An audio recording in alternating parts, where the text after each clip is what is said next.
Hey, Fanboy Nation. This is your pal Daffy Duck, and you're watching. You're watching. We're watching. You're watching Fanboy. Fanboy. Fanboy. Fanboy. Fanboy. A fanboy, etc. FanboyNation. Dot. I assume Tom. Yo, Howard, two kids from Orange County, Newport Beach, and Huntington Beach, both with various degrees of martial arts backgrounds, talking about the lockdown. Looks like we're going to have a good time today, man. Love it, man. I love your backdrop. It's fantastic. Well, you know, we're looking forward to the movie coming out at the end of August, and we get to talk to you about it. You know, karate champion from a young age. What was your background martial arts wise? When I was 4, I started Shorin-ryu karate, and I did that till I was about 12 or 13. And I trained Muay Thai from the time I was about 14 to 16, 17. And when I was 14, I also started Brazilian Jiu-Jitsu, and I've done Brazilian Jiu-Jitsu for about 13 years now. So that's like, Brazilian Jiu-Jitsu has been that's the one I connected to the most. It keeps me sane. I love it. I recommend it to as many people as I can. So yeah, I'm a big appreciator of the martial arts in general. And here's the best part about BJJ. You don't get kicked in the head or elbowed in the face like Muay Thai. You don't. That is true. But I find myself more injured than a lot of the Muay Thai guys I know, unfortunately. So. But the difference is nobody's looking at your hands and knees in the film. Exactly. And if they are, I'm not doing a good enough job as an actor. So there you go. Exactly. And this isn't your first venture into a martial arts film. Your first one was Kicking It in 2011. And then also, if we go back even further, 2009, you were the young Snake Eyes in G.I. Joe Rise of Cobra. So you've been doing this for a while. Yeah, absolutely. Yeah, I was in Conan the Barbarian as well. And so I had kind of a slew of martial arts, kind of action-driven films and projects I did. And then for a while, I haven't done much stuff in that world. And so when this project came along, it was very exciting to me because it's just a whole nother dip into that world, which I have a very it has a fond place in my heart.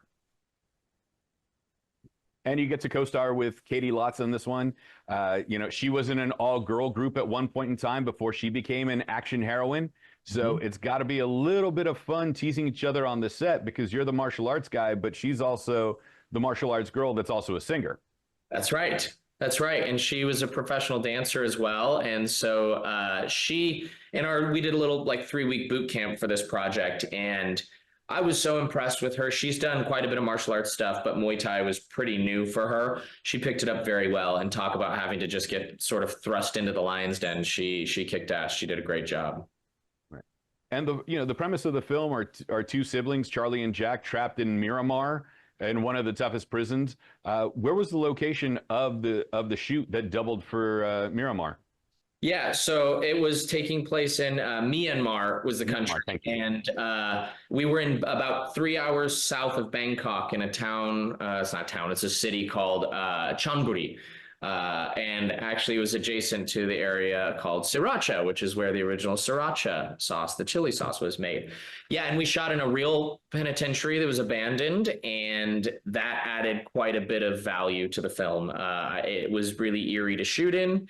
And it was very easy to act on the day because we were just in a prison cell, a real life prison cell. And when we'd hang out in between, we were in another prison cell. So yeah, it was a really unique experience, and I'm very grateful for it. You know, it must be a little bit more fun coming home to San Diego after an experience like that. That's right. Absolutely. You know, when you get to do a film like this, you're on set internationally, you've trained in Muay Thai, you're in the home country of the art itself. Any downtime prior to or after the filming that you got to actually go train with some of the great masters over there?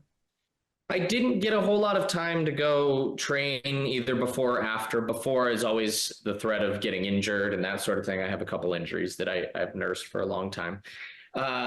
So no, I didn't get to actually go to a proper Muay Thai academy and train. But a couple years ago, I jumped into a place and I got to check that box. So that was really cool. That's awesome, man. You're keeping yourself busy. You got this incredible martial arts film coming out on August 27th. You know, the exciting part is that these martial arts movies are making a resurgence. You know, in the 70s, it was Kung Fu. In the 80s, it was karate and ninjutsu. In the early 2000s, there were some MMA movies that used way too much Kung Fu because it's hard to translate MMA to film.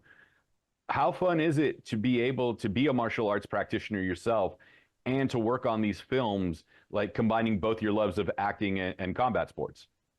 Really cool and very special. I was fond of this script as well because it wasn't just an action movie or a karate movie. It was a lot more than that. There was a very dysfunctional family dynamic that I thought was, aside from the action, would have been a really juicy thing to play. So I really got to check a lot of boxes in this, and I had a lot of fun, and I think people will really enjoy it. It's a fun film.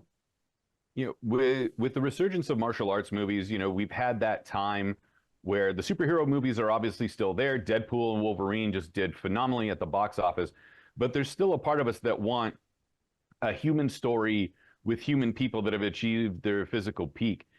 When Lockdown comes out on August 27th, what's the need to rush out and see it? Its film is unique in a lot of ways. Sorry, this is my cat, by the way. This is Chewy. He decided to join this interview. Yeah, it just it's got a lot of weight to it. Again, I keep talking about it. It's not just a martial arts movie. There's a really interesting storyline, and there's some really clever character arcs throughout the movie. Michael Biehn is terrifying to watch. I think he's really interesting and unpredictable, and I really appreciate that. And the action is awesome. I'm not just saying that because I'm in it. I'm very proud to be a part of it, and I think the action is top notch. It really is. I was lucky enough to work with a great team, and we really milked every cent that we could out of this. We did a great job. Yeah. Well, I'm thrilled for you and everything that's come with it. Ryan C. Yeager is the director of The Lockdown. He's also one of the co-writers.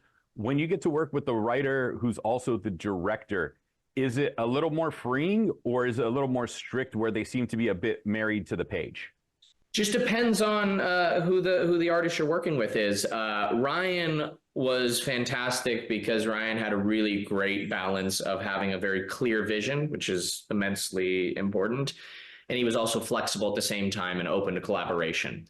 So I thought he really towed the line. You know, if we wanted to change something, you better be willing to explain why and have a good reason. And because of that, I think we added a lot of value to it, and we were able to add some things that made a lot of sense and made it to the cut. So he was a really invaluable asset to this film. He had a tough job to do, and I thought he did a fantastic job.